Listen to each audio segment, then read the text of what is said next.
Hey fellas, this is my part 2 of why I think the Tom Brown Tracker is the best knife in the world. Please watch part 1 of why I was explaining how easy these feather sticks are to do. And I made this camping spear. It's not that sharp yet, I'm still working on it. I did all this in an hour. I was explaining how this can chop in very confined spaces where I got this piece of wood. And then I was talking about how this is an excellent full tank baton tool with a saber grind and a glass breaker, and how batoning on this has been serving me very well lately. And that what I wanted to mention about pairing these together, this is an Elk Ridge camp axe. It's really a tomahawk. You could Google what it looks like. There's a spike right here. There's a saber grind. Really comes down a nice little nice angle right there for probably some kind of tactical advantage. And the reason why I like pairing these together is this is probably only 14 inches long. It fits in a bag really well.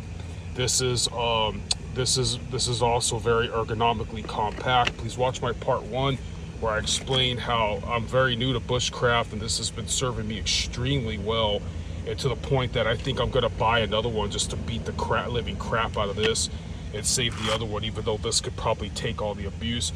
You can also Google what a cold steel trench or Warhawk is. I really love the cold steel trench and Warhawk. It's kind of too big to put in a bag. It has a lot more power than this, but the grind on the cold steels, like, I mean, man, let me tell you, those cold steels, dude, they'll like eventually take down a tree. It's just that you get a workout like pulling it back out like what's that called, Excalibur sword in the stone. Like, they bite in the wood so freaking hard. This is more of a saber grind. This is pretty good at throwing. I'm not really a thrower person, but yeah. So anyways, long story short, the moral of this video is this Elk Ridge camp axe from Big 5 Sporting Goods. I know my car is a mess. It's ergonomically compact. It kind of even though it doesn't have as much power as a cold steel Warhawk and all that, it's more space economical. Whatchamacallit, it's full tank so that you can baton this. I just dropped the tracker on my ankle, and these two fit in a bag really well. I wonder if I cut my ankle. That thing, this thing got some power. So yeah, so I made feather sticks, I made that spear. These two things fit in a camp axe really freaking well. And this is relatively cheap. It was like way less than, it was only around like 50 bucks after tax, probably 40 something, I believe. And yeah, man, this is the best knife on earth. I don't even like, this knife has been serving me so well. I explained in the first video how this isn't really a fighting knife. But this, I don't even really want to buy another knife, man. There's too much stuff to carry, and this does so many things. I mean, good Lord. Like, I pair this knife up with, the grind right here is very like Scandi or Saber. This one is a lot better, and I notice I'm able to sharpen this with a ceramic file a lot more better for some reason. I hope I'm not going to diminish this little tooth right here, gut hook. But yeah, so what was I saying? This has been serving me so well, and I pair it with a cold steel SR1. That cold steel SR1 on that ceramic file gets like as sharp as a razor blade, man. I mean, good God. And you can look into how to keep your ceramic file healthy. I kind of take a wire brush to it, and I noticed that I read that you don't have to use oil to sharpen ceramic and stuff like that. No, it's been working a lot better if I oil the blade up. And I only use olive oil because I use this for a cooking tool too, even though if you use it on fruit, it's freaking overkill. This thing can chop garlic and like garlic in little pieces like no other.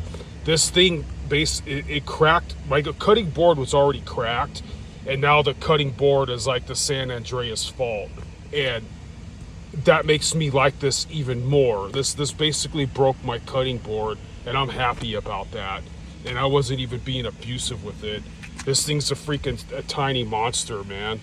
I mean, I explained in the first video, guys, of why I'm debating getting the XXB, the Skull Crusher from Tops. because either I just got so used to this already, or for other, the Tops XXB I mentioned in the first video is a killing machine. You can already tell, like, but that I just chopped this piece of wood, this spear that I'm still working on, from this tree in a very confined space.